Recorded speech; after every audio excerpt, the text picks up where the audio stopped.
New year കഴിഞ്ഞിട്ടുള്ള മാസങ്ങൾ ഫെബ്രുവരി തൊട്ട് അങ്ങോട്ട് ശരിക്കും പറഞ്ഞു കഴിഞ്ഞാൽ എൻ്റെ ജീവിതത്തിൽ കിളി പറക്കുന്ന മാസങ്ങളാണ്. പ്രേക്ഷകർക്കെല്ലാവർക്കും പറയാൻ ഞാൻ അനിമയെ കാണുന്ന അതിൽ വളരെയധികം ഇഷ്ടപ്പെടുന്ന ഒരു വ്യക്തിയാണ്. കുറെ വർഷങ്ങൾക്ക് മുമ്പ് ഞാൻ യുവർ ലൈൻ ഏപ്രിൽ എന്ന് പറയുന്ന ഒരു അനിമയെ കണ്ടായിരുന്നു. ശരിക്കും പറഞ്ഞാൽ ലിറ്ററലി കരഞ്ഞു പോയി ഞാൻ. ഏപ്രിൽ മാസം എന്ന് പറയുന്നത് ആ ഒരു അനിമയെ കാണേണ്ട ഒരു മാസമാണ്. എല്ലാ വർഷവും ഞാൻ ഏപ്രിൽ മാസം അനിമയെ കാണും എന്ന് കരയും ചെയ്യും. അതിലൊരു ക്യാരക്ടറിന്റെ മരണം വളരെയധികം വേദനിപ്പിച്ചിട്ടുണ്ട്. അതിലൊരു ക്യാരക്ടറായിട്ടുള്ള കവറി മരിക്കുന്നത് 18 ഫെബ്രുവരി ആണെങ്കിൽ പോലും ഏപ്രിൽ എന്ന് പറയുന്ന മാസം ശരിക്കും പോക്കാണ് എൻ്റെ കയ്യിൽ. അതാണ് ഫെബ്രുവരിയിലെ ഏപ്രിലെയും കാര്യം. പക്ഷെ മാർച്ചിലും ഇതേപോലെ ഒരു വലിയൊരു ട്രാജഡി ഉണ്ട്. അതായത് സോർഡ് ആർട്ട് ഓൺലൈൻ എന്ന് പറയുന്ന എനിക്ക് വളരെ ഇഷ്ടപ്പെട്ട ഒരു അനിമയിലെ കോട്രിയെ പോലെ തന്നെ എൻ്റെ ജീവിതത്തിൽ വളരെയധികം ഇൻഫ്ലുവൻഷ്യൽ ആയിട്ടുള്ള ഒരു ക്യാരക്ടറാണ് യുകി എന്ന് പറയുന്നത്. കാനക്ക യുകി എന്ന് പറയുന്ന ക്യാരക്ടർ അൺഫോർച്ചുനേറ്റ്ലി മരിക്കുന്നത് 2026 മാർച്ച് 29-നാണ്. ശരിക്കും ഹാർട്ട് ഫെൽറ്റ് ആയിട്ടുള്ള ഒരു മരണമായിപ്പോയ പുള്ളിക്കാരിയുടെ എന്ന് പറയുന്നത്. അതുപോലെ തന്നെയാണ് കൗറീനെ ഡെത്ത് എന്ന് പറയുന്നത്. യുവർ ലൈൻ ഏപ്രിൽ എന്ന് പറയുന്ന അനിമ എന്റെ ഫിയാൻസയ്ക്ക് ഒരാഴ്ച മുമ്പ് ഞാൻ റിക്വസ്റ്റ് ചെയ്താണ് കാണണമെന്ന് പറഞ്ഞിട്ട് പുള്ളിക്കാരി കണ്ടെന്ന് തോന്നുന്നു. അതുകൊണ്ടായിരിക്കും ഒരാഴ്ചയായിട്ട് ഒരു വിളിയും ഒന്നും ഇല്ല. ഞാൻ അങ്ങോട്ട് വിളിച്ചിട്ട് ഫോൺ എടുക്കുന്നുമില്ല. പിണങ്ങി തോന്നുന്നു പുള്ളിക്കാരി.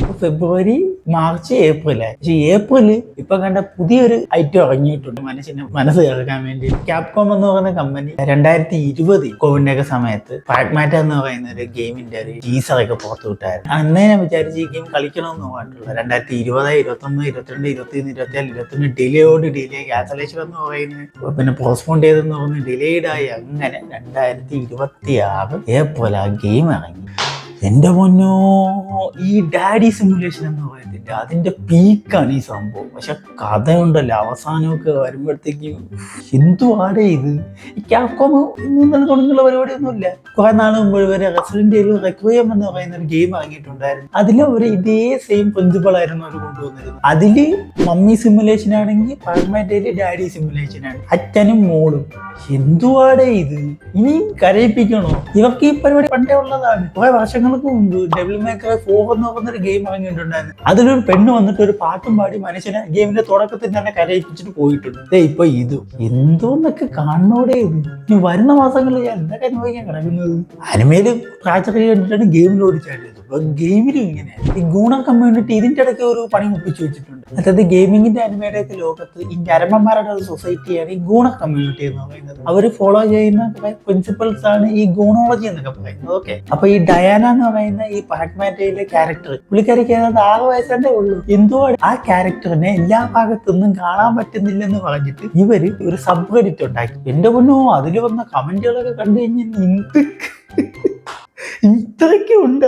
അറ്റ് ലാസ്റ്റ് റെഡിറ്റ് തന്നെ ആ സബ് റെഡിറ്റ് കംപ്ലീറ്റ് ആയിട്ട് അത് ക്യാൻസൽ ചെയ്ത് കളഞ്ഞു. ഈ ഗുണ കമ്മ്യൂണിറ്റി മുമ്പേ തുടങ്ങിയിട്ടുള്ള കാര്യമാണ്. കുറെ നാൾ മുമ്പ് ഈ സൈലന്റ് ഹിൽ എഫ് എന്ന് പറയുന്ന ഒരു ഗെയിം ഇറങ്ങിയിട്ടുണ്ട്. ഈ റെസിഡന്റ് ഈവിൾ സീരീസ് പോലെ തന്നെ വളരെയധികം പ്രസിദ്ധമായിട്ടുള്ള ഒരു സീരീസ് ആണ് സൈലന്റ് ഹിൽ എന്ന് പറയുന്നത്. അതിന്റെ ഒരു സ്കൂൾ ഗോയിങ് ഒരു ജാപ്പനീസ് ഒരു പെൺകുട്ടിയുണ്ട്. ഈ പെൺകുട്ടിയെ എല്ലാ ഭാഗത്തൊന്നും കാണാൻ പറ്റുന്നില്ലെന്ന് പറഞ്ഞിട്ട് വേറൊരു പോസ്റ്റ് അങ്ങനെ അതുപോമാരെ ഡിലീറ്റ് ചെയ്യും. ഇവന്മാർക്കൊക്കെ എന്തിന്റെ കേടാണ്. ഇപ്പൊ അനിമേലും രക്ഷയില്ല, ഗെയിമിങ്ങും രക്ഷയില്ല. ഇനി എന്റർടൈൻമെന്റിന് വേണ്ടി ഞാൻ എങ്ങോട്ട് പോവാനാണ്? ഞാൻ ഒരു പക്ഷേ അങ്ങോട്ട് പോയാലാ?